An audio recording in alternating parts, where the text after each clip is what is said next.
सर्वज्ञ श्री चक्रधर स्वामी की जय।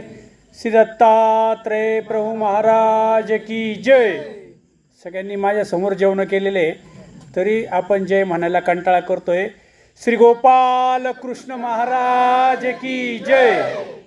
काय हरकत नाही, जरी आवाज बारीक असला तरी परमेश्वर हे सर्व व्यापक आहे आणि सर्व ह्या सृष्टीमध्ये परमेश्वर व्यापलेले।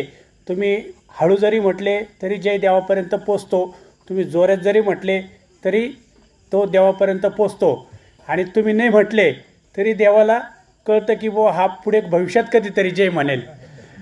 आज या ठिकाणी सर्वज्ञ सेवा वास्तविक मंडळ शाखा गोळेगाव या शाखेच्या वतीने नवरात्रीनिमित्त ही जी काय व्याख्यानमाला आयोजित करण्यात आली आहे, या व्याख्यानमालेचे सर्वप्रथम आपण तर परब्रह्म परमेश्वराला अध्यक्ष म्हणून स्वीकारलेले आहे, पण एक कार्यक्रमाची प्रथा असते, रीतिरिवाज असतात।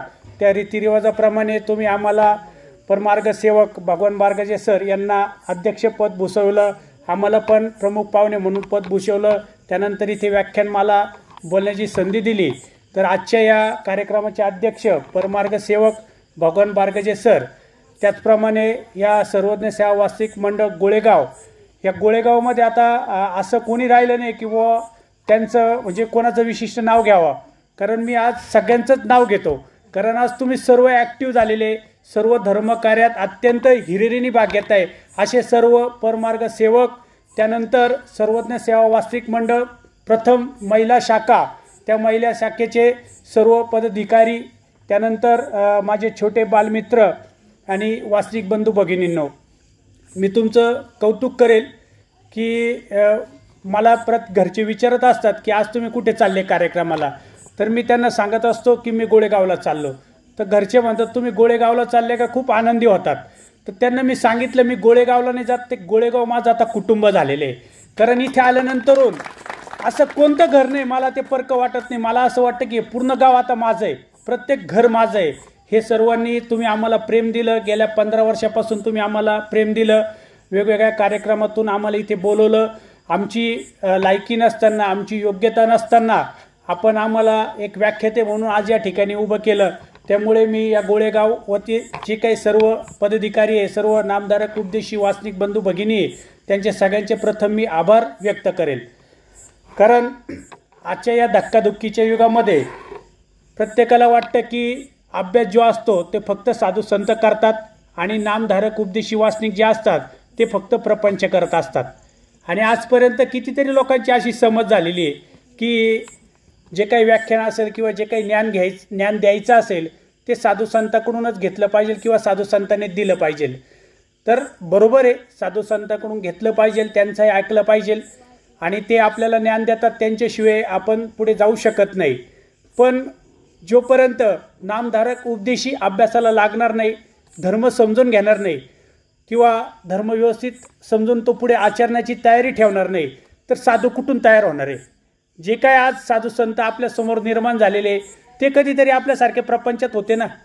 काहींचं भाग्य चांगलं आहे, त्यांना घरातूनच मार्गदर्शन मिळालं आणि लग्न होण्याच्या अगोदरच त्यांनी या प्रपंचात न पडता म्हणजे इकडचं तिकीट त्यांनी फाडलंच नाही, डायरेक्ट तिकडचं भक्ती मार्गाचं तिकीट त्यांनी फाडलं आणि ते तिकडे गेले। आपलं भाग्य नाही आहे, आपण प्रपंचात आलो, आपलं काय असेल लग्न वगैरे झालं, मुलं बाळं झाले, आपल्याला हा धर्म भेटला, त्यानंतर अथक प्रयत्नांनी आपल्याला परब्रह्म परमेश्वर सर्वज्ञ श्री चक्रधर स्वामीच्या असीम कृपेने सगळ्यात महत्त्वाचं आपल्याला ह्या प्रपंचात असताना सुद्धा बोध झाला।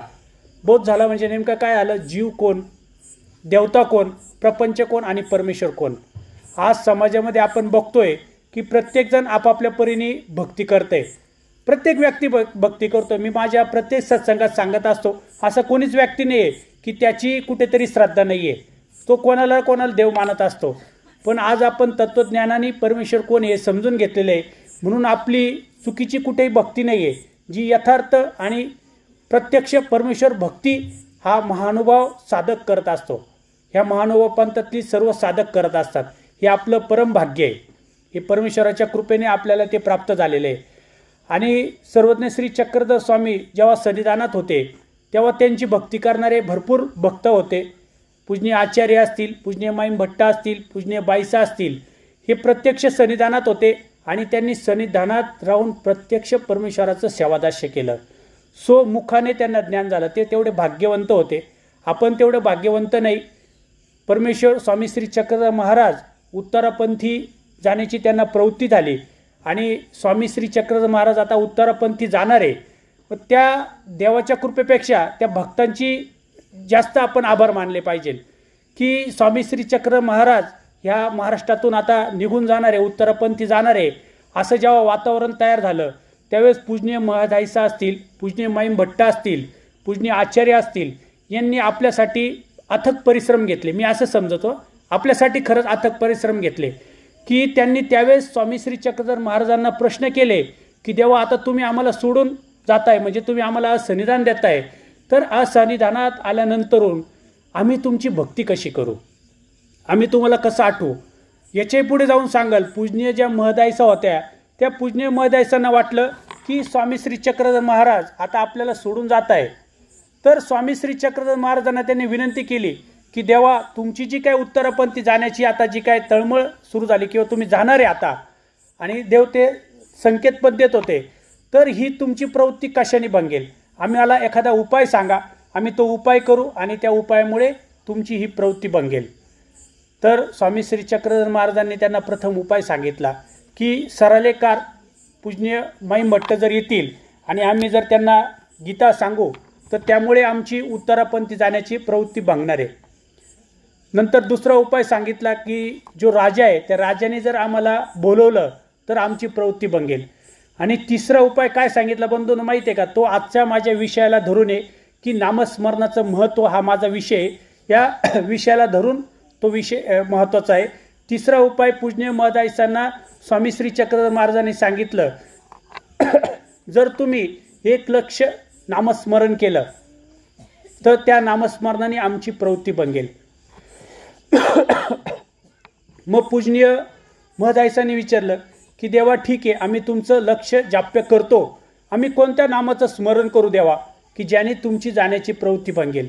कारण स्वामी श्री चक्रधर महाराज ज्यावेळेस महाराष्ट्रामध्ये परिभ्रमण करत होते त्यावेळेस वेगवेगळ्या भक्तांना भेटत असताना स्वामी श्री चक्रधर महाराजांना काही लोक वेगवेगळ्या नावाने आवाज देत होते. जेव्हा स्वामी श्री चक्रधर महाराज बोनेबायांसोबत होते त्या बोनेबायासोबत असताना देव तेव्हा कमी वस्त्र घालायचे किंवा अत्यंत मौन अवस्थेत देव असायचे. तर त्यांनी देवाला विचारले की बाबा आपण बोलत नाही, मौन असतात, तर आपण काही मौन्य देव आहे का. देवाने आपल्या मानेनेच होकार दिला की हो बाई आम्ही मौन्य देव आहे. आणि ते पण त्यांना मौन्य देव म्हणूनच बघायचे. त्या झाडी गोंडवाड्यामध्ये त्या लोकांसोबत देव राहत असताना जे काही ते आदिवासी लोक होते त्यांच्यासोबत देव राहताना देव अत्यंत कमी वस्त्र घालायचे आणि त्यावेळेस ते देवाला नग्नदेव म्हणून बोलायचे. देव नाही दिसला की नग्नदेव किल्लू किल्लू अशा नावाने परमेश्वराला ते हाक मारायचे. पण या ठिकाणी स्वामी श्री चक्रधर महाराजांनी सांगितलं की बाई पांड्या स्वप्नी जे आम्ही काही नाम दिलंय त्या नामाचं तुम्ही स्मरण करा. आता हे पांड्या कोण हे पण तुम्हाला सांगावं लागेल. जे बायसा होत्या आणि बायसांच्या 2 शिकीन होत्या, एक होती हंसबाईसा आणि एक होती पांडा. तर जेव्हा स्वामी श्री चक्रधर महाराजांपासून बायसांना प्रेमदान झालं त्या दिवसापासून बायसांनी स्वतःचं जे काही भजन पूजन करत होत्या, बायसा उच्च आसनावर बसून हे जे काय हंसुबाई होते, हे जे काही पांडा होते हे त्यांचे शिकीन होते आणि त्या बायसांची ते पूजा अर्चा करायची. पण स्वामी श्री चक्रधर महाराजांपासून प्रेमदान झाल्यानंतरून त्यांनी कधीही स्वतःचं पूजा अर्चा कधी कुठे पूजन करून घेतलं नाही.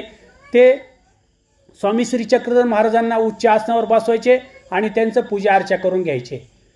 आणि त्यांच्या सन्निधानात असलेली ही जी हंसबाईसा हिला काही परमेश्वरापासून काही लाभ झालेला नव्हता किंवा बोध किंवा काही उमट झालेला नव्हता. ही जी पांडा नावाची जी बाई होती हिलाही परमेश्वर हे स्वामी श्री चक्रधर महाराज हे परमेश्वर हे माहिती नव्हतं. आणि हे माहिती नसल्यामुळे जेव्हा बायसांमध्ये हा बदल झाला, बायसा स्वामी श्री चक्रधर महाराजांचं सकाळ दुपार संध्याकाळ त्रिकाळ पूजा अवसर करायला लागल्या आणि त्यांच्या भक्तीमध्ये अत्यंत दंग झाल्या. तेव्हा ही हंसुबाईसा जी होती ती सुद्धा बायसांना इतर बायसा नसताना जे काही असे लोक त्यांना भेटायचे तेव्हा ती सांगायची की आमच्या बायसांना काय झालं काही माहिती नाही, कोण परपुरुष आणून ठेवला आहे, त्यांचं पूजा आजा करते काय, त्यांचं उच्चिष्ट अन्न घेते काय, त्यांचं भजन पूजन करते काय असं ते नेहमी त्यांच्याविषयी बोलत राहायचे. त्यानंतर ही पांडा नावाची बाई होती, ती सुद्धा काही ना काही बोलत राहायची. पण बायसांना एक दिवस ते त्रास झाला त्याचा, आणि देवाला विनंती केली की बाबा ह्या हंसूबाईला काहीतरी सांगा, आमच्याविषयी नेहमी काही ना काही बकत असते, हा पांडा आमच्याविषयी नेहमी काही ना काही बकत असतो. एक दिवस स्वामी श्री चक्र महाराज असं नसतं होते, ही हंसूबाईचा काही व्यापारानिमित्त त्या मंदिरातून बाहेर जात होती. त्यावेळेस स्वामींनी फक्त आवाज दिला की हंसूबाई या. परमेश्वर सांगतात आम्ही 4 प्रकारे या जीवाला आमच्याकडे वेधत असतो. तर शब्दाद्वारे पूजनीय हंसूबाईचा स्वामींकडे वेधल्या गेली. त्यांच्या अंतर्बाह्य बदल झाला, त्यांना बोध होणं जी प्रक्रिया असते ती प्रक्रिया त्या हंसूबाईसांमध्ये झाली, आणि त्या हंसूबाईसांमध्ये बदल झाला. त्या दिवसापासून हंसूबाईसा सुद्धा स्वामी श्री चक्र महाराजांना बाईसा जे काही पूजन करायची त्या पूजा अर्चेच्या कामामध्ये पूर्णपणे मदत करायला लागली. पण इकडे जी पांडा होती तिला अजूनही हे दोघी आता स्वामींचे भजन पूजन करता ते तिला अजूनच जास्त खटकलं, आणि ती अजूनच काही ना काही भकायला लागली. आणि एक दिवस बाईसांनी परत स्वामींकडे विनंती केली, बाबा पांडा काही ना काही भकत असतो. आणि मग त्या एक दिवस रात्री झोपेमध्ये स्वामींनी त्यांना स्वप्न दाखवलं. स्वप्न असं दाखवलं की 2 अकराळ विकराळ भूतं त्यांच्या हातामध्ये त्यांच्या मुदगुल वगैरे गदा वगैरे होती, आणि ती गदा घेऊन त्यांच्या समोर आले, आणि त्यांच्या डोक्यामध्ये ती गदा मारणार की ते तुम्ही देवाविषयी भक्तात ना, मग तुम्हाला मारू का असं म्हणायचे. आणि लगेच हे घाबरायचे, आणि देव लगेच मध्ये यायचे, नका मारू नका मारू नका मारू. मग ते म्हणायचे की तुम्हाला कोण हे स्वामी माहीत आहे का, हे प्रत्यक्ष द्वारावतीकार श्री चांगदेव रावळे, हे प्रतिष्ठानी श्री चांगदेव रावळे असं जेव्हा म्हटले तेव्हा ते लगेच मागे सारखायचे. त्यावेळेस या पांड्याच्या स्वप्नामध्ये हे प्रतिष्ठानी श्री चांगदेव रावळे ही बोध त्यांना केला, आणि स्वामी श्री चक्रधर महाराजांनी पूजनीय महदायसाला सांगितलं की बाई पांडाच्या स्वप्नी जे आम्ही काय नाम दिलंय त्या नामाचं तुम्ही लक्ष जाप्य करा, आणि त्या नामस्मरणाने काय होणार आहे तर आमची जी काय उत्तरपंथी जाण्याची प्रवृत्ती ना ती प्रवृत्ती भागणार आहे. बंधूंनो, आज प्रत्येक संप्रदायामध्ये नामस्मरणाला महत्त्व दिलं जातं.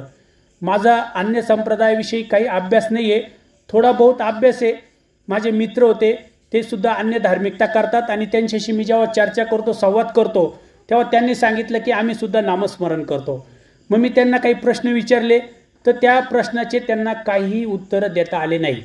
जसं आज आपण नामस्मरण करतो, आपल्याकडे ह्याच नामाचं का स्मरण करावं याचं मी तुम्हाला प्रत्यक्ष प्रमाण सांगितलं की स्वामी श्री चक्र महाराजांनी स्वमुखाने पूजनीय महदायसाला सांगितलं की बाई त्या नामाचं तुम्ही स्मरण करा, आमची जाण्याची प्रवृत्ती भंगेल. आपल्याकडे प्रत्येक गोष्टीला प्रमाण आहे. इथं प्रमाण असल्यामुळे ह्या भक्तीला कोणीही आपल्याला कोणी विरोध करू शकत नाही.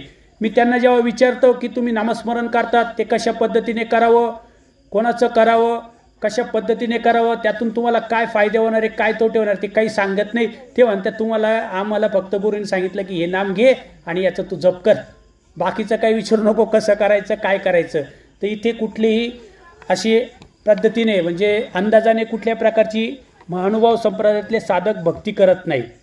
जेव्हा स्वामींनी हे नाम सांगितलं पूजनीय महदायसांना तर या नामाचं स्मरण करताना कोणत्या पद्धतीने आपण ते स्मरण केलं तर ते ईश्वरापर्यंत पोचू शकतं. त्यासाठी पूजनीय महदायसांना सांगितलं की बाई नाम, लीळा, मूर्ती आणि चेष्टा अशा क्रमाने तुम्ही ते नामस्मरण करा. आज आपणही हे सगळं सूत्रपाठात तत्त्वज्ञान मांडलेलं आहे. इथे बसलेल्या माझ्या भगिनी असतील, माझे बंधू असतील, आपण सर्व अभ्यासू आहात, आपल्याला सर्व लीळा सूत्र माहिती आहे, आणि आपण सुद्धा अशा पद्धतीने आपण सुद्धा नामस्मरण करत असतो. जे आपल्याकडे किती मोठी उपलब्धी आहे की आपल्याकडे प्रत्येक गोष्टीचं प्रमाण आहे, आणि ह्या पद्धतीने जर आपण नामस्मरण केलं तर आपलं नामस्मरण परमेश्वरापर्यंत पोचू शकतं.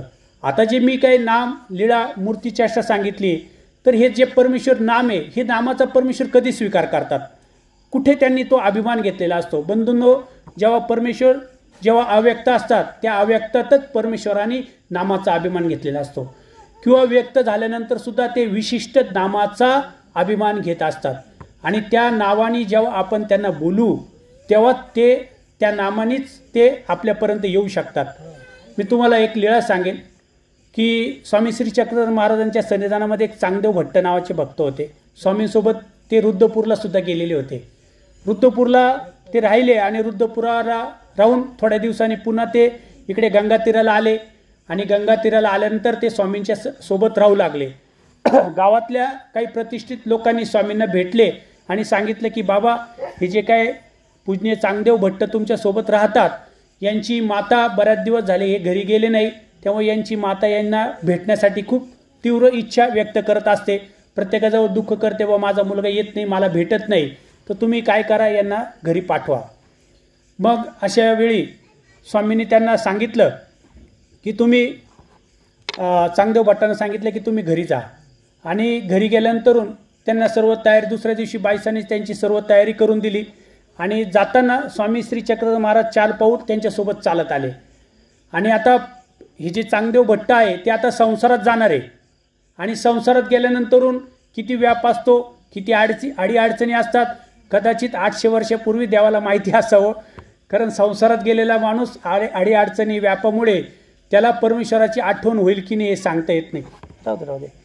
हे आठवण होईल की नाही हे सांगता येत नाही. आणि मग देवाने त्यांना सांगितलं की तुम्ही आता संसारात चालले, मग तुम्ही आमची आठवण करा, म्हणजे आमचं नामस्मरण करा.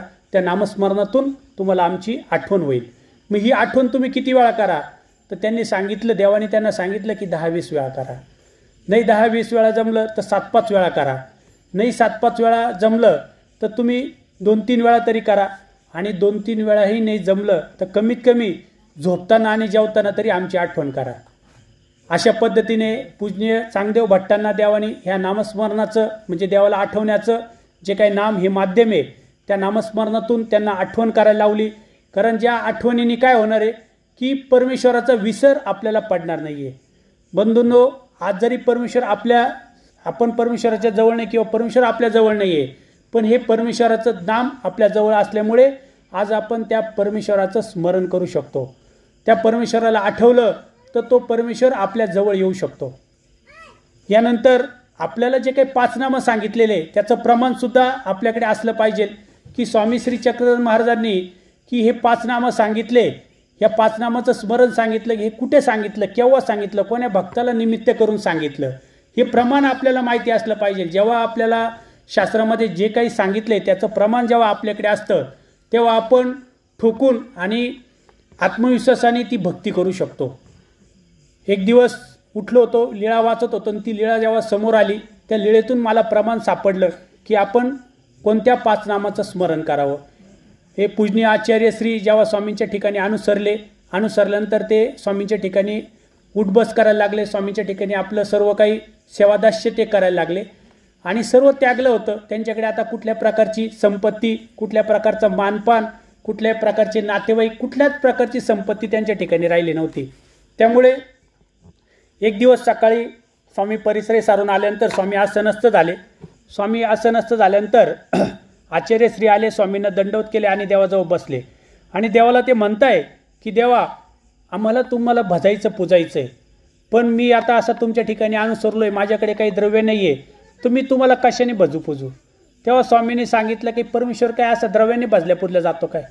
जर द्रव्याने परमेश्वर भजल्या पूजल्या गेला असतं तर कितीतरी लोक आज असे इतके श्रीमंत आहे की एक देव ते विकत घेऊन टाकतील. मग ह्या द्रव्याने तो भाजल्या पूजला जाऊ शकत नाही. मग तो कसा भाजल्या पूजला जाऊ शकतो? मग तुम्ही काही भातृसंपत्ती असेल, म्हणजे भाऊ एखादा मार्गात दिला, आपण म्हणतो आज आपल्यामध्ये ती प्रथा परंपरा सुरू झाली का आपल्या घरातला एखादा भाऊ आपण जेव्हा परमार्गात देतो, त्याला सोडतो, तो मग साधू होतो.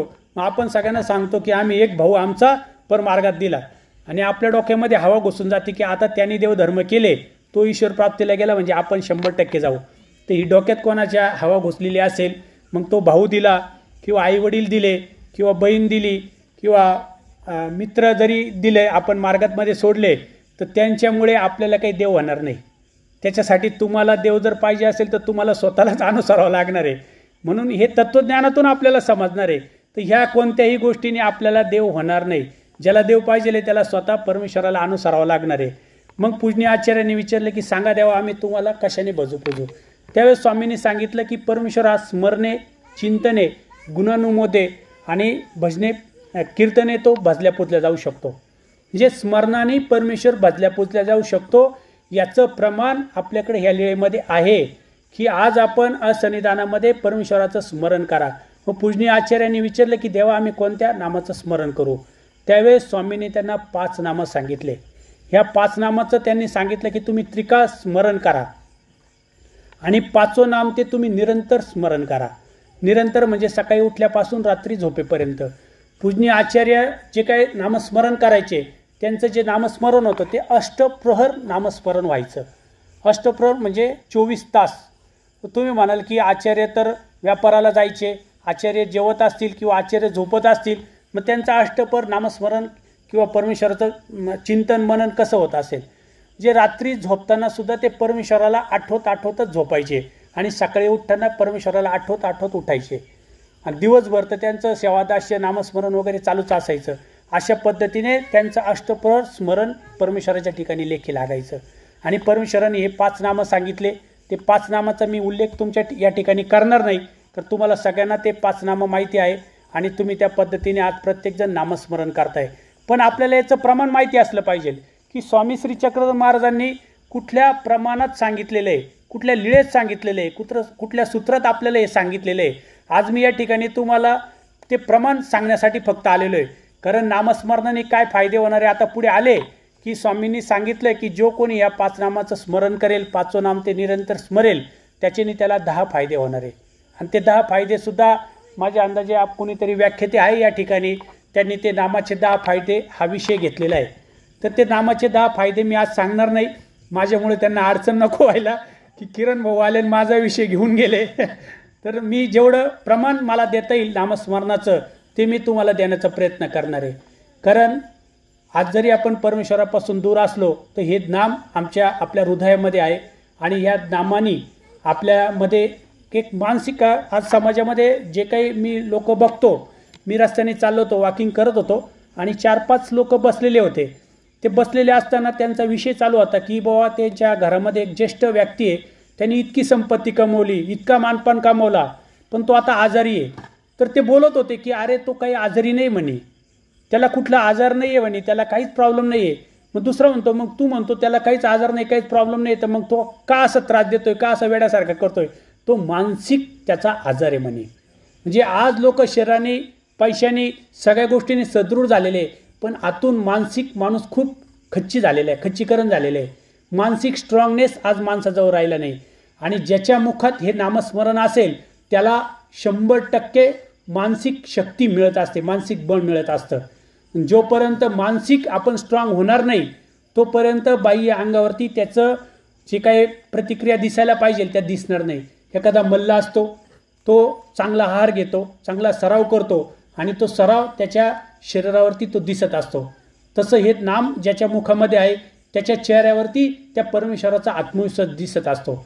नाही तर आज नवरात्र चालू आहे, जे लोक महानुभाव पंथात नाही आहे, जे अन्य देवीदेवतेची भक्ती करतात, त्यांच्या ठिकाणी आज कितीतरी प्रकारची भीती की आज ह्या देवतेचा वार आहे, असा ड्रेस घातला पाहिजे, त्या ठिकाणी असाच नैवेद्य गेला पाहिजे, त्या ठिकाणी अशाच क्रमाने भजन पूजन झालं पाहिजे, किंवा आपल्याकडून काही कुलदैवत दुखावलं गेलं आहे की काय, म्हणून आपल्या घरात संकट येतं का काय, अडचणी येत्या का काय.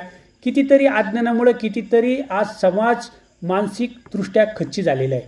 आणि ही मानसिक शक्ती आपल्याला फक्त नामस्मरणाने मिळू शकते. आणि तुम्ही सगळ्यात जास्त भाग्यवान आहे की ते नाम तुमच्या मुखात आहे. मी स्वतःला भाग्यवान समजतो, ते नाम माझ्या मुखात आहे.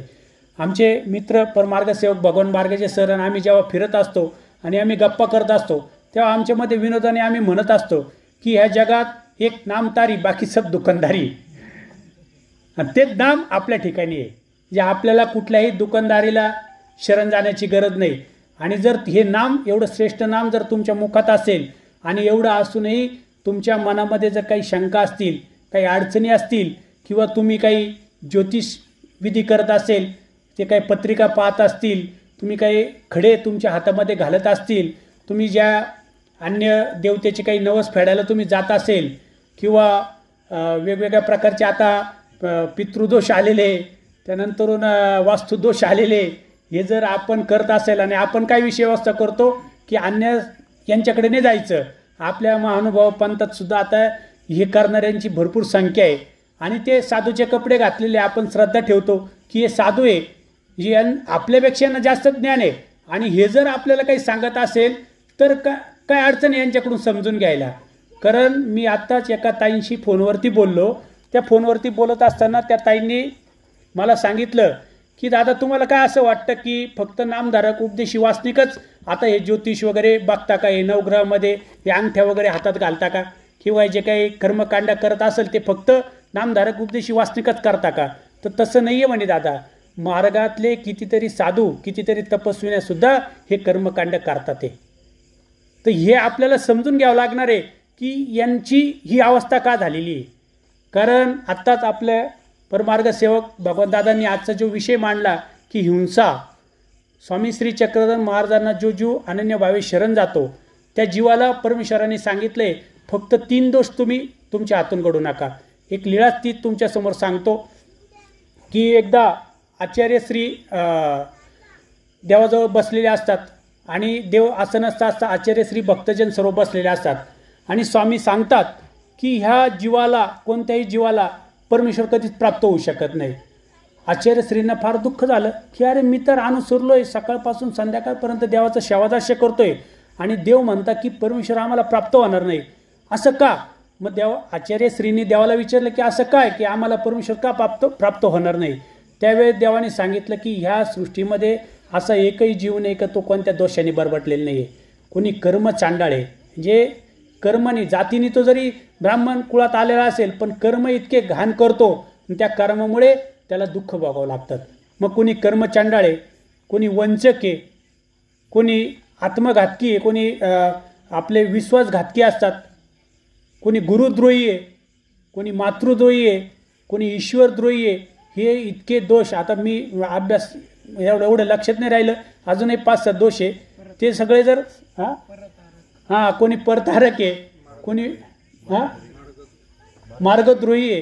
ही इतके दोष आपल्या ठिकाणी बघा या सगळ्यांनी सांगितले म्हणजे तुम्हाला सगळ्यांना पटले की आपल्या ठिकाणी हे सर्व दोष आहे आणि मला सुद्धा पटले की माझ्या ठिकाणी सुद्धा हे सर्व दोष आहे. कारण दोषाशिवाय जीव हा सर्व दोषाचे आळे, पण या दोषातून बाहेर पडण्याचा रस्ता देवाने आपल्यासाठी निर्माण केलेला आहे. हे सर्व दोष त्यांनी जेव्हा आचार्याने ऐकले तर ते उठले आणि बाजूला जाऊन दुःख करायला लागले. मग देव तिथं गेले आणि देव म्हणता की तुम्ही ते रडता काय, दुःख का करताय. तेव्हा आचार्य म्हणतात देवा आता रडू नाही तर काय करू मी, कारण तुम्ही जेवढे दोष सांगितले ते सर्व दोष माझ्या ठिकाणी आहे आणि हे सर्व दोष जर आता माझ्या ठिकाणी आहे तर आता मला परमेश्वर प्राप्त होणार नाही तर मी काय करू. मग देव त्यांना सांगतात की तुम्ही आता अशा पद्धतीने रडत बसले किंवा समोर खडक होता आणि जाऊन त्या खडकावर जरी तुम्ही डोकं आपटलं ना म्हणे त्याच्याने सुद्धा तुम्हाला तो परमेश्वर प्राप्त होणार नाही. मग आचार्यांनी विचारलं की देवा मग आम्हाला कशाने तो प्राप्त होईल ते सांगा.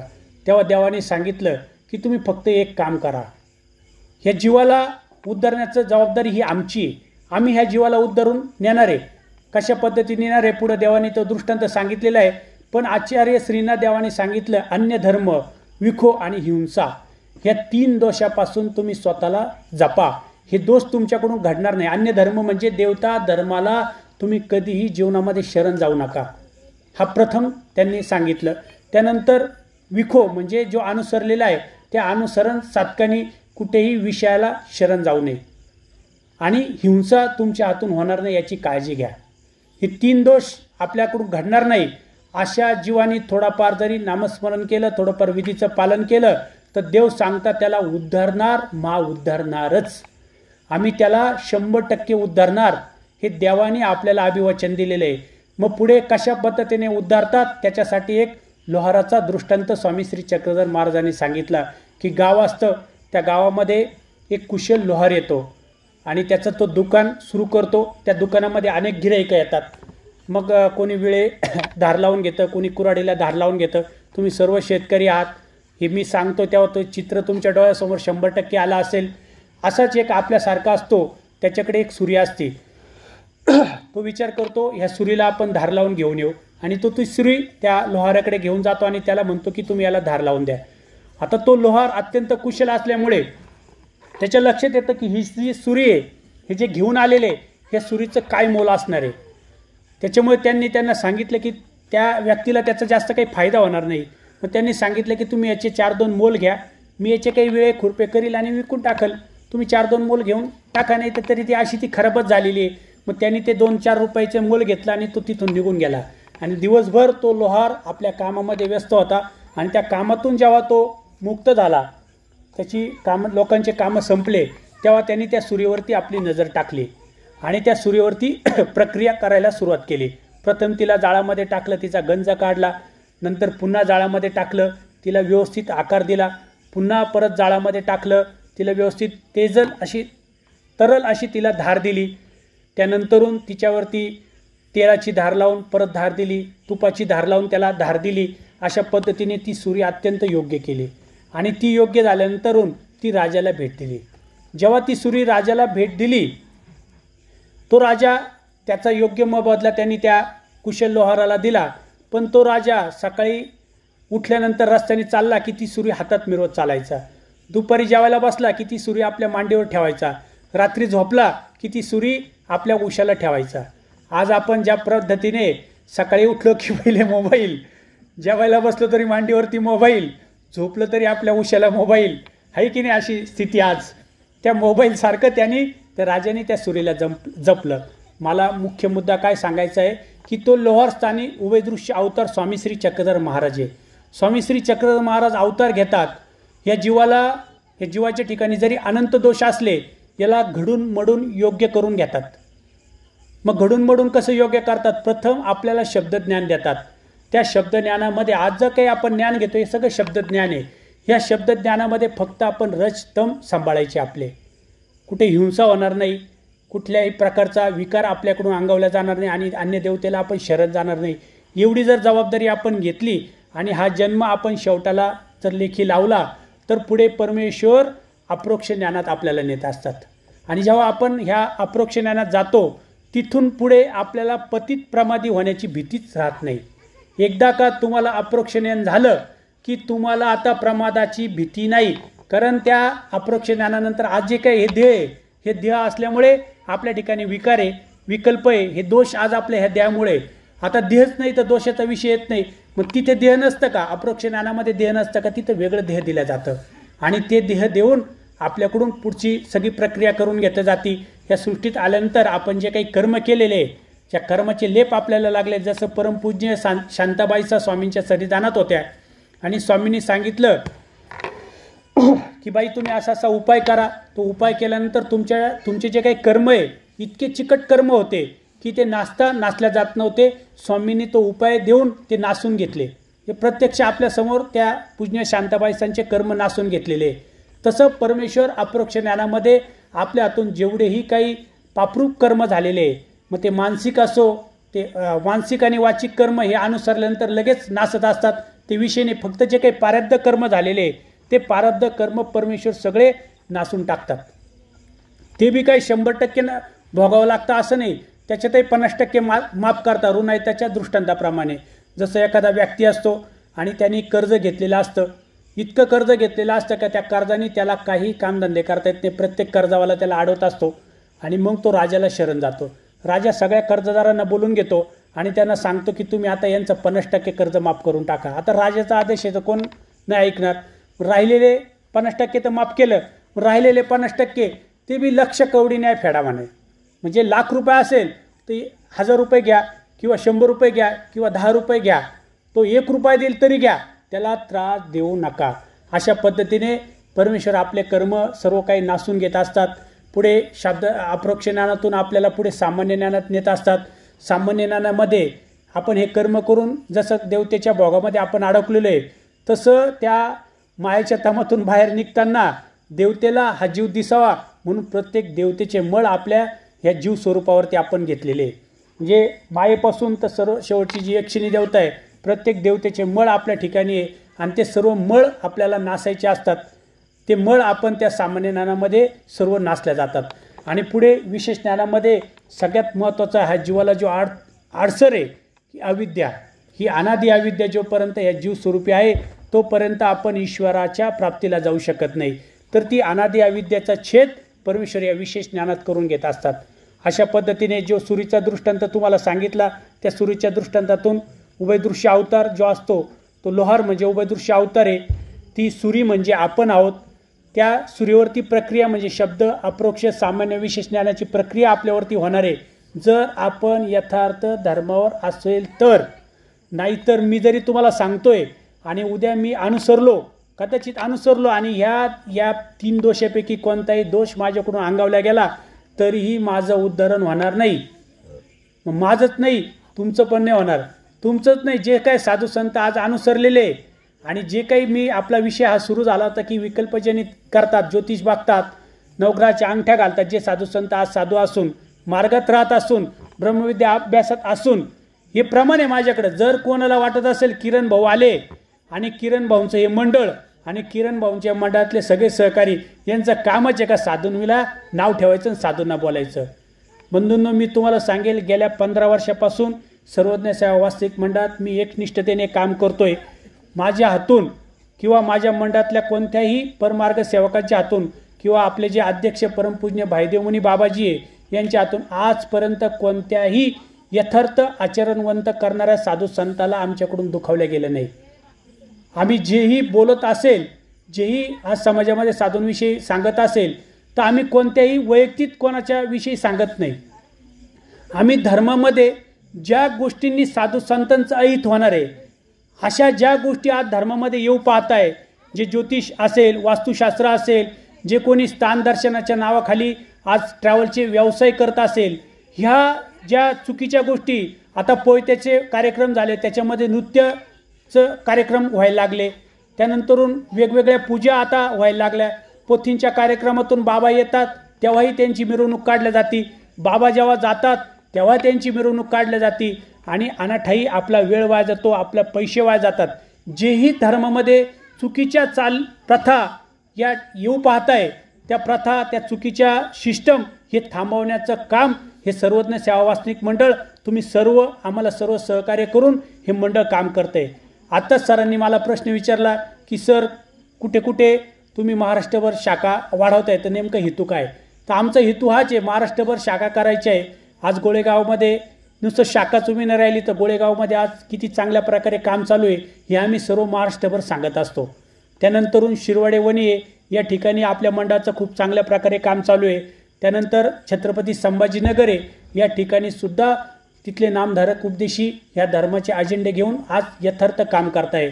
नांदेडमध्ये तुम्ही सर्व आता आमच्यासोबत आलाच होतात, तिथे सुद्धा जे नामधारक उपदेशी वासनिक आहे ते कशा पद्धतीने काम करताय. इथं उलट साधूंचं आम्ही मानपानच केला जातो. साधू संतांची आपल्या सगळ्यांना सेवाच करायची, कोणाला दुखवायचं नाही. पण जे चूक आहे त्याच्याविषयी आपल्या सगळ्यांना बोलायचं कर्तव्य आपलं आहे. जर आपल्या घरामध्ये एखादा भाऊ बिघडला तर आपण सगळे मिळून त्याला समजावत असतो की हे करू नको, हे तुझ्यासाठी घातक आहे. घरामध्ये आपण 4 भाऊ असतो, एखादा भाऊ दारू प्यायला लागला तर तुम्ही काय म्हणता, जाऊ दे रे गावचे लोक सांगतील त्याला, मग तो दारू सोडेल असं म्हणता का आपण. आपण काय म्हणतो, आपण त्याला बसवतो, त्याला सांगतो अरे तू दारू पिऊ नको, दारू पिलं तर तुझं कुटुंबाची वाताहत होईल, तुला काय जी काही संपत्ती देणार आहे त्या संपत्तीची वाताहत होईल, तुझ्या आरोग्याची वाताहत होईल. कोणी जुगार खेळत असेल तर त्याला आपण सांगतो.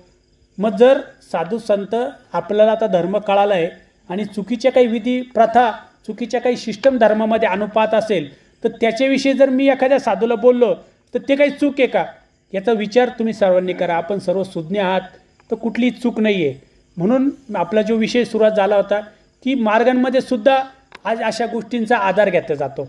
एवढा मोठा श्रेष्ठ परमेश्वर आहे, आपण सगळ्यांना सांगतो की आमचा परमेश्वर चैतन्यापर परब्रह्म परमेश्वर आहे, म्हणजे सगळ्यात वरती परमेश्वर आहे आणि मग त्याच्या खाली सर्व देवता आहे.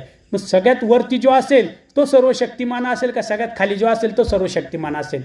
मग सगळ्यात उच्च स्थानी जो परमेश्वर आहे उभयदृश्य अवतार स्वामी श्री चक्रधर महाराज त्यांची जर आपण भक्ती करतोय तर आपल्याला सांगा कोणी बाहेरची भूतबाधा करू शकतं का, आपल्याला कोणते जादू टोणे किंवा ज्योतिष वगैरे याची आपल्याला गरज पडू शकते का. परमेश्वर समर्थ आहे. बंधूंना आपल्या जीवनात जे काही सुखदुःख येतं हे आपणच मिळवलेलं आहे.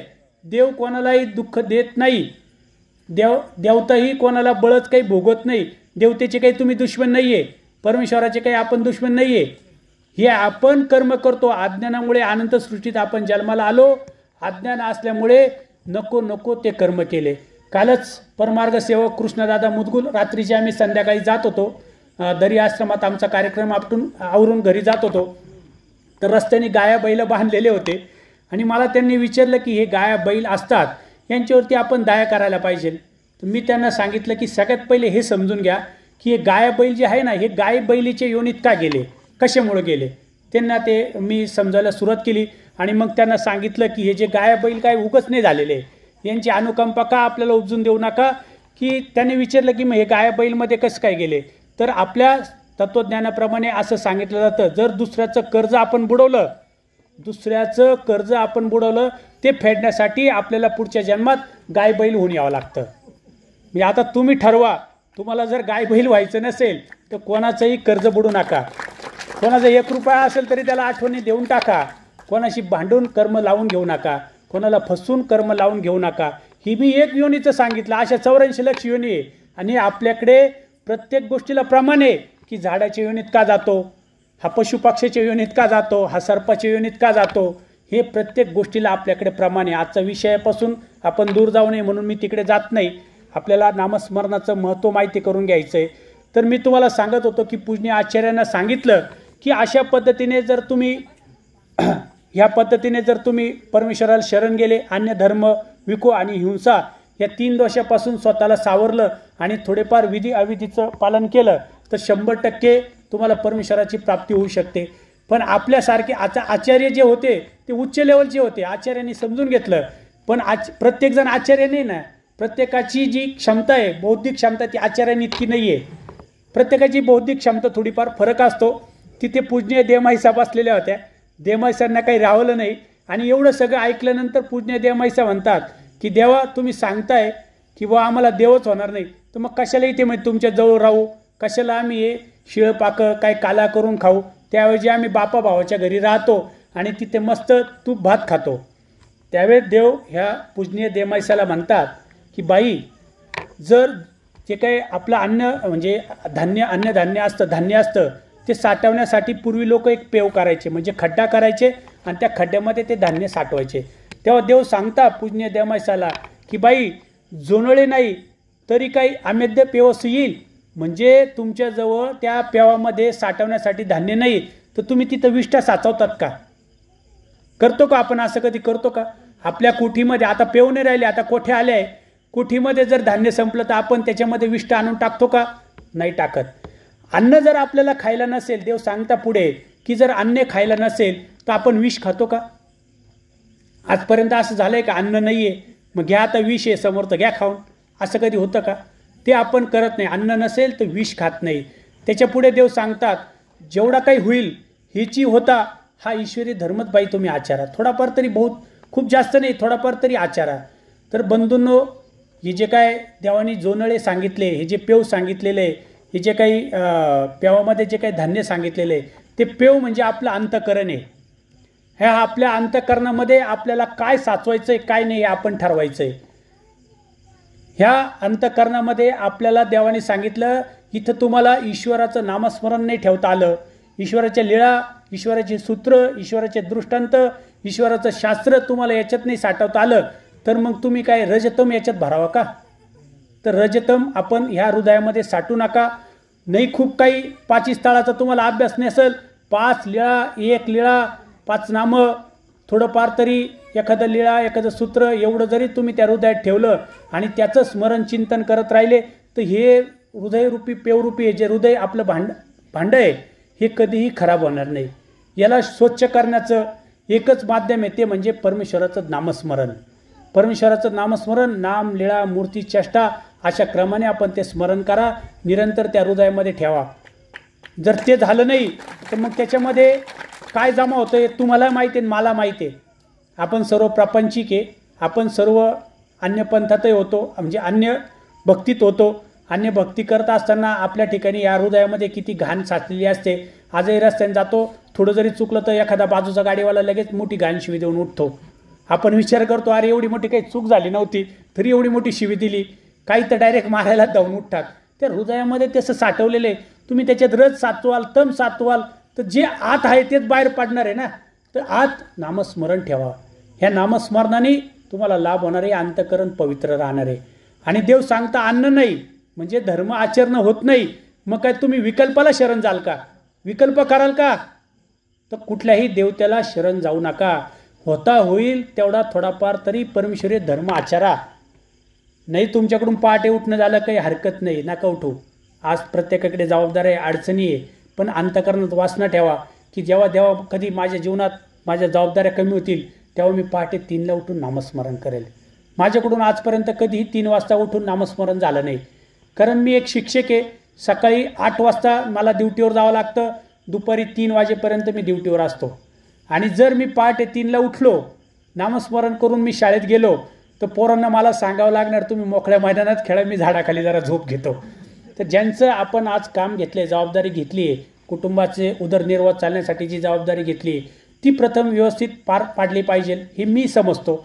आणि त्यामुळे मी पहाटे 3ला न उठता मी 5 वाजता उठतो. 5ला उठल्यानंतर मला कुठल्याही प्रकारचा झोपेचा शाळेमध्ये त्रास होत नाही आणि माझी स्वस्थतेने माझं तिथे कामं होतं, माझं नामस्मरणही होतं. आणि त्यानंतरून दुपारी 3 ते संध्याकाळी 6 वाजेपर्यंत पूर्ण वेळ असतो. मी त्यावेळेस नामस्मरण नाही करत बंधूंनो किंवा भगिनींनो, मी त्यावेळेस धर्माचा अभ्यास करतो. आज मी तुमच्यासमोर जे काही बोलतोय हे मी रोज दुपारी 3 ते 5 किंवा 6 वाजेपर्यंत मला जो रिकामा वेळ असतो, माझ्या घरामध्ये मी एक टेबल केलेला आहे, खुर्ची केलेली आहे आणि सर्व साहित्य मी तिथे उपलब्ध केले. माझ्याकडे लीळाचरित्र आहे, सूत्रपाठ आहे, 25 स्थळांच्या पोथ्या आहे, श्रीमद भगवद्गीता आहे, इतरही धर्मग्रंथ मी जपून ठेवलेले आणि त्या धर्मग्रंथांचं मी अभ्यास करत असतो. कारण आज आपण किती ठिकाणी कार्यक्रमाला गेलो आणि कार्यक्रमात आपण आता तुम्ही हे ऐकलं, पण जर हे ऐकलं आणि हे तुमच्या हृदयात परत जोपर्यंत तुम्ही त्याचं मनन चिंतन करणार नाही तोपर्यंत तुम्हाला ते परफेक्ट ज्ञान तुमच्या हृदयात फिट होणार नाही. ते फिट करायचं असेल तर तुम्हाला परत घरी जावं लागेल की भाऊनी ही जी लीळा सांगितली आचार्यांना देव होणार नाही, खरंच ही कुठंतरी लीळा शास्त्रात आहे की नाही ते पहा. जी सांगितली लीळा जशी आहे तशी सांगितली की नाही ते पहा.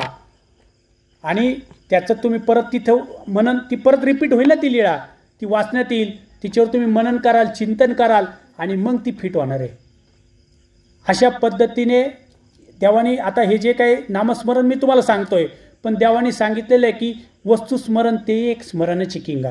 म्हणजे मी जे काही 3 तास अभ्यास करतो ते सुद्धा एका प्रकारचं स्मरण आहे. तुम्ही रस्त्याने जेव्हा घरातून बाहेर पडतात आणि मंदिरात येत असतात ते सुद्धा एका प्रकारचं तुमचं स्मरण आहे. तुम्ही जेव्हा एखाद्या मनामध्ये आणता की आता थोड्या वेळाने आपण पूजा अवसर करू, हे सुद्धा पूजा अवसर करणं, आरती करणं, देवपूजा करणं हे सगळं स्मरण आहे. याला वस्तू स्मरणात मोडल्या गेलेले आहे.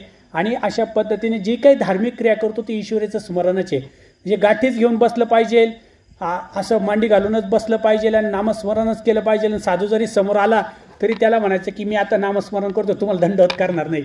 योग्य वेळी योग्य विधी केला पाहिजे. साधू समोर आले तर तुम्ही नामस्मरण थांबवा, त्यांना दंडवत करा. एखादा आशक्ता असेल तर नामस्मरणापेक्षा त्यावेळेस त्या आशक्ताची तुम्ही सेवा करा. आपला धर्म फार श्रेष्ठ आहे आणि वेगवेगळे उपाय परमेश्वर प्राप्तीचे आपल्याला दिलेले. नसं नामस्मरणाने तुम्ही जाणार आहे हे 100% खरं आहे. कोणीतरी आता भगिनी तुम्हाला तो नामस्मरणाचा विषय सांगणारच आहे, पण प्रेमाचे 14 उपाय दिलेले आहे. म्हणजे ज्ञानाने नामस्मरणाने जी प्राप्ती होणार आहे त्याच्या पुढे प्रेम उपायाने सुद्धा ईश्वराची प्राप्ती होणार आहे. त्या प्रेमाचे 14 उपाय सांगितलेले आहे. त्या उपायावरती सुद्धा आज या अवस्थेत आपण ते उपाय आपल्या जीवनामध्ये, मला वेळ सांगा बरं का, नाही तर मी सुरू राहील. 10 मिनटं बाकी, अजून 10 मिनटं बोलू ना. आपण ते प्रेमाचे उपाय आपले चालू राहिले पाहिजे. आज तुम्ही हे जे काय करताय, आता या ठिकाणी कोणीतरी या मंदिराला ही जागा दान दिली, त्यांच्यासाठी मी सांगतो की तुम्ही तो प्रेमाचा उपाय जोडलेला आहे. आज तुम्ही हयात आहे तोपर्यंत इथे जे काही धार्मिक कार्यक्रम होणार आहे त्या प्रत्येक याचं गोंट तुमच्या पदरात पडणार आहे. तुम्ही नसताना सुद्धा, भविष्यात तुम्ही नसताना सुद्धा जेव्हा की काही इथे कार्यक्रम होतील त्याचं प्रत्येक गोंट तुमच्या पदरात पडणार आहे. जे विचार करा, आपल्या हातून एक जर चांगलं क्रिया घडली त्या क्रियेमुळे कितीतरी लाभ आपल्याला होत असतो. बंधूंनो, आपण आपल्या जीवनामध्ये दान धर्म करायला कंटाळा करत नाही, पण कुठे करावं, केव्हा करावं, कोणाला करावं हे आपल्याला लक्षात आलं पाहिजे. ज्या क्रियेने तुम्हाला प्रेमाचे उपाय होणार आहे अशा क्रियेवरती आपले लक्ष पाहिजे. आज माझा तो विषय नाही आहे आणि तो विषय घेतला तर पूर्ण 1 तास त्याच्यावरती बोलावं लागेल. खरं ते 14 उपाय, भविष्यात कधी वेळ भेटला पुन्हा तुमच्याशी संवाद साधायला त्यावेळेस मी ते प्रेमाचा 14 उपाय हा विषय घेऊन तुमच्यासमोर येईल. पण आज आपला नामस्मरणाचा विषय की हे नामस्मरण तुम्ही करा. त्या नामस्मरणाने तुमच्या अंतःकरणामध्ये परमेश्वर येणार आहे. नामस्मरणाने परमेश्वर आपल्या जवळ येत असतो, आपल्या पाठीशी येत असतो. एकदा चांगदेव भट्ट, जे तुम्हाला आत्ता लीळा सांगितली, हे चांगदेव भट्ट दुपारी नदीवरती खेळायला जायला निघाले आणि देवाने सांगितलं की जा तुम्ही खेळून या नदीवरती. बाईसाने सांगितलं की बटिका तू चाललाच आहे नदीवरती खेळायला, तर एक काम कर, हे वस्त्र घे आणि हे धुवून पण घेऊन ये. व ते चांगदेव भट्ट नदीवरती गेले. त्यांनी ते वस्त्र धुतलं. इकडे स्वामीचं पौढ झाला आणि इकडे ते वस्त्र धुतल्यानंतर त्यांनी ते वाळत टाकलं. वेळ होता आणि काय खेळ खेळायचा. मग त्यांनी काय केलं, 2 खोपे तयार केले. एका खोप्याला नाव दिलं श्री गुंडमरावळांची गुफा आणि दुसऱ्या खोप्याला नाव दिलं श्री चांगदेवरावळांची गुफा. आणि त्यांनी तिथं, आता हे जे मुलं आहे ना, या मातीच्या ढिगाऱ्यावर खेळत होते ना, जर यांना ही आज लीळा सांगितली ना, तर उद्या येतील, हे खोपे करतील आणि नामस्मरण करतील. ही लीळा आता मी तुम्हाला सांगतोय बाळांनो, आल्यानंतर कोणता खेळ खेळायचा हे लक्षात ठेवा. ह्या खेळ आपल्याला खेळायचा आहे, पण ह्या चांगदेव भट्टांसारखा खेळायचा. त्यांनी 2 खोपे तयार केले. एका खोप्याला म्हणजे मंदिरच तयार केलं. ते त्या एका मंदिराला नाव दिलं श्री गुंडमरावळांचं मंदिर, एका मंदिराला नाव दिलं श्री चांगदेवरावळांचं मंदिर. आणि मग त्या नाव दिल्यानंतर ते नामस्मरण करायला लागले. इकडे श्री गुंडमरावळांचं नामस्मरण करायचे, इकडे श्री चांगदेवरावळांचं नामस्मरण करायचे. ते नाम तुम्हाला माहिती आहे, मी तुम्हाला सांगणार नाही. आणि त्या नामस्मरणामध्ये ते इतकं दंग झाले. इकडे वेळ खूप झाला. बाईसांना वाटलं की ते बटिकांना आपण नदीवरती पाठवलं आहे, बराच वेळ झाला, ते अजून आले नाही. काही जे पाण्यामध्ये खेळताना काही नको अडचण यायला किंवा काही कशामुळे त्यांना वेळ लागला याची काळजी वाटायला लागली. आणि पूजनीय बाईसा देवाला म्हणतात की देवा मी जाते आणि बघून येते की चांगदेव भट्ट अजून का आले नाही.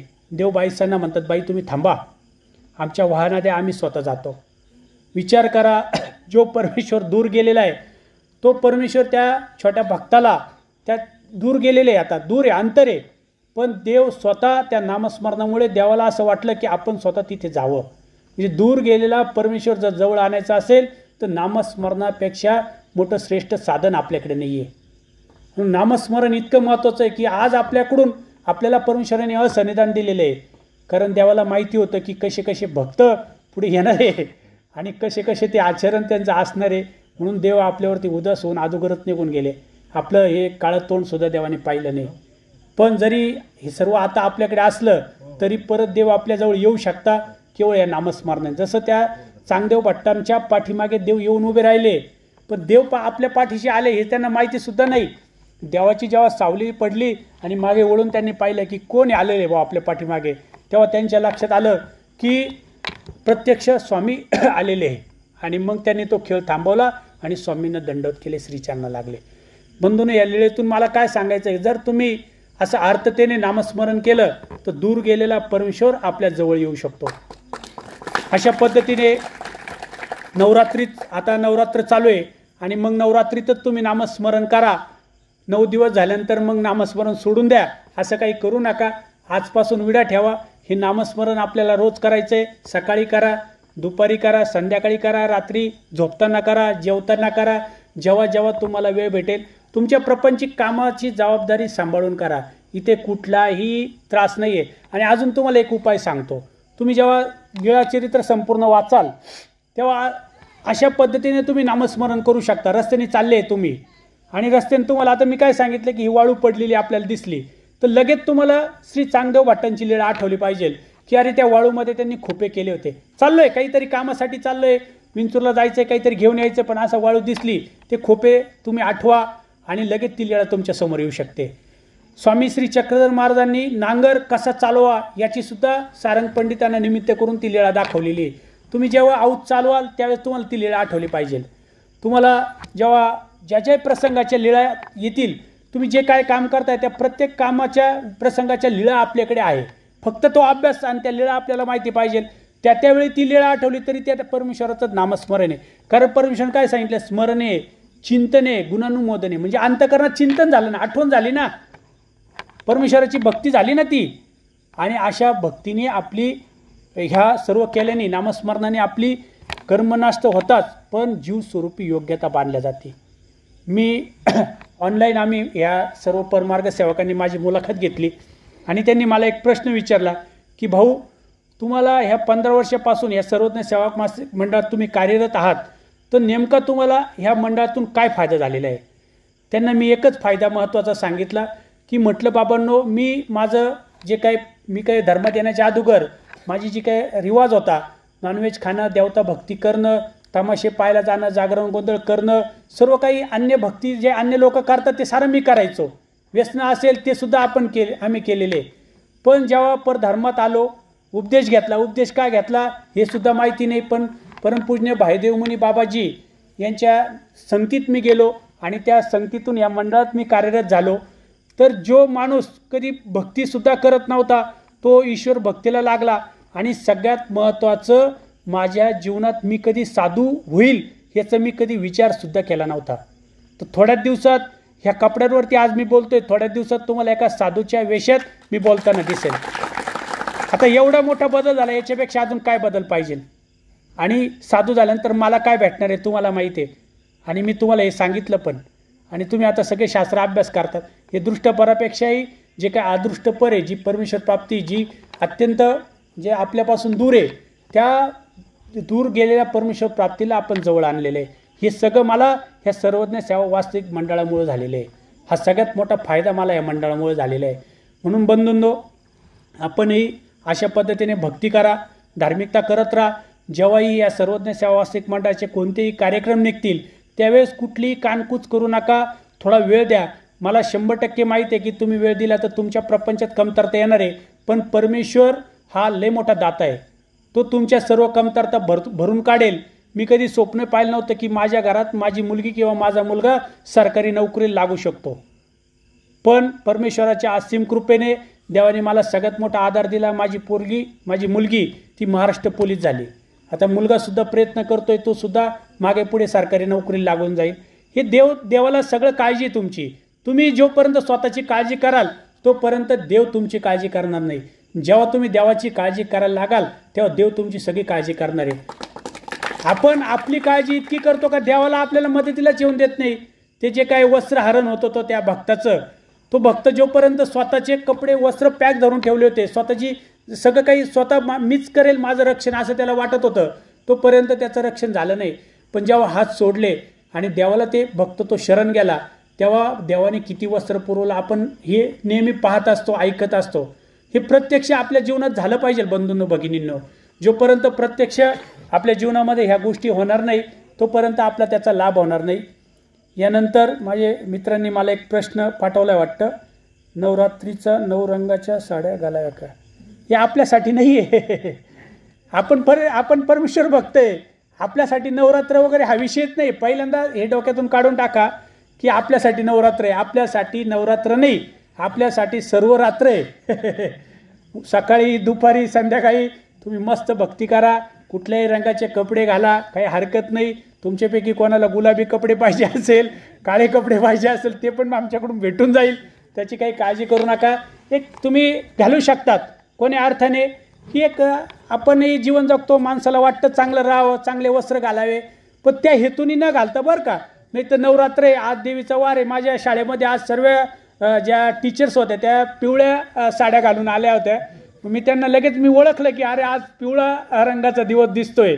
तर काय हरकत नाही, तुम्ही एक आनंद म्हणून किंवा एक चांगलं राहायचं, एक चला एक निमित्त पाहिजे काहीतरी करण्याचं, तर निमित्त म्हणून तुम्ही घाला, भक्ती म्हणून नाही, पण निमित्त म्हणून तुम्ही करू शकतात. एन्जॉय करा, चांगलं जीवन जगा, चांगले राहा, चांगलं खा प्या, काही अडचण नाही आहे. पण ही गोष्ट डोक्यात राहू द्या, कधीतरी मला अनुसरायचं आहे, कधीतरी सगळ्या ह्या गोष्टींचा मला त्याग करायचा आहे.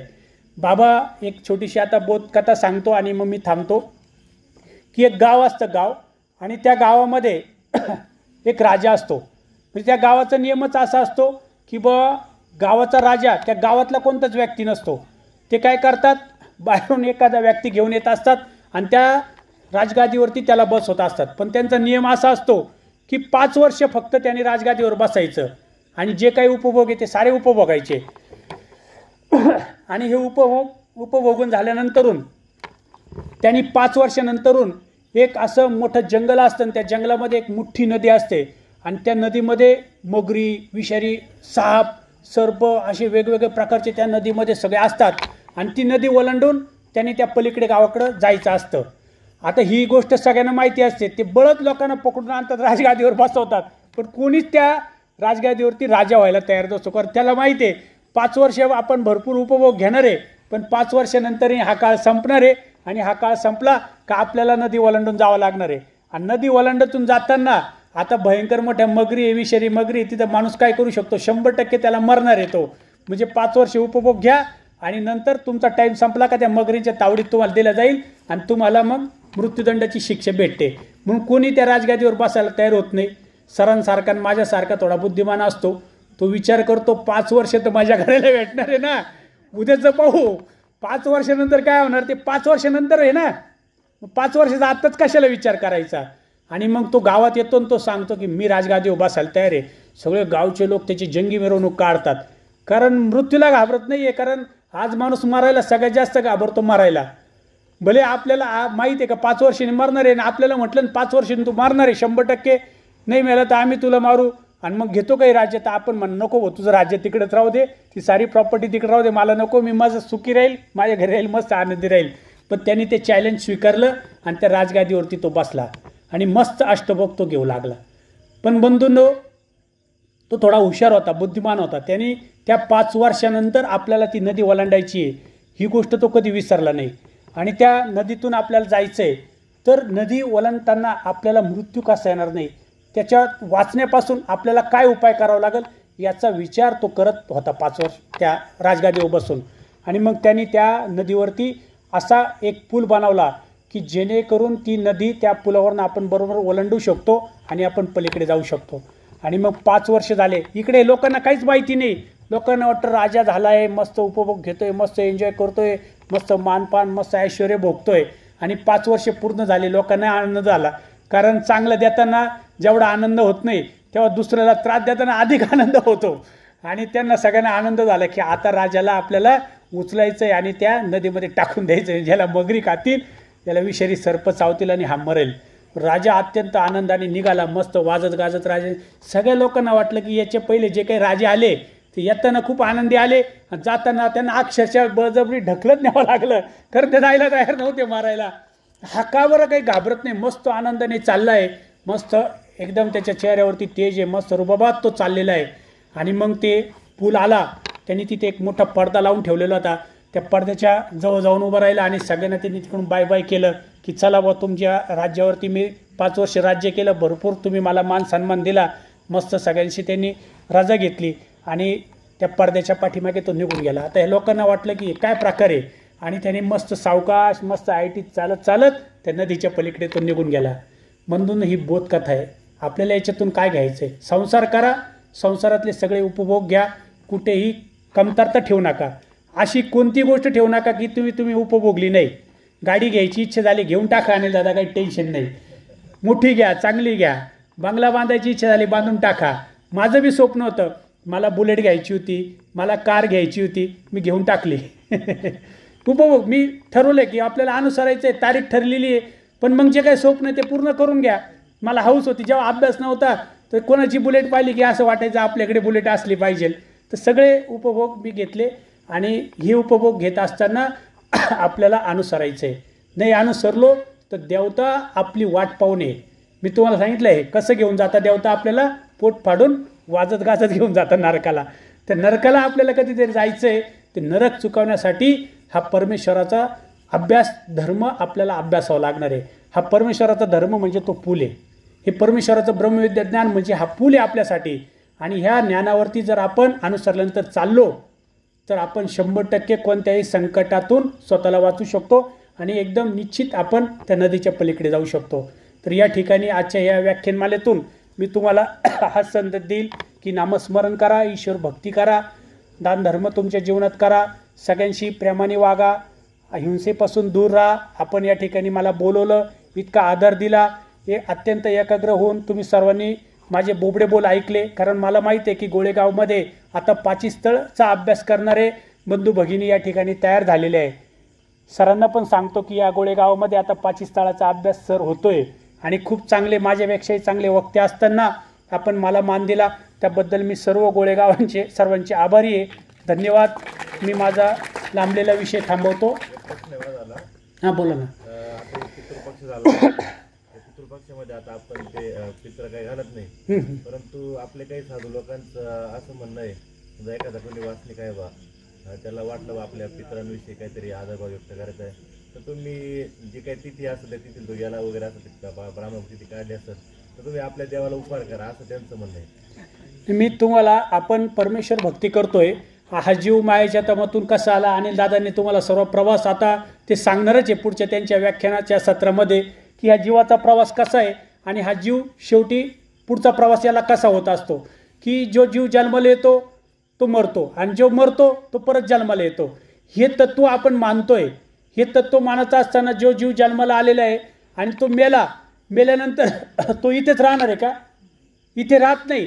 त्याच्या कर्मानुसार आपलं तत्त्वज्ञान सांगतं की 3 तासानुसार त्याने केलेल्या कर्मानुसार त्याला योनी प्राप्त होत असते. म्हणजे तो पुढच्या प्रवासासाठी निघून जात असतो. मग तो जीव त्याच्या कर्मानुसार पुढच्या प्रवासासाठी निघून गेलेला आहे.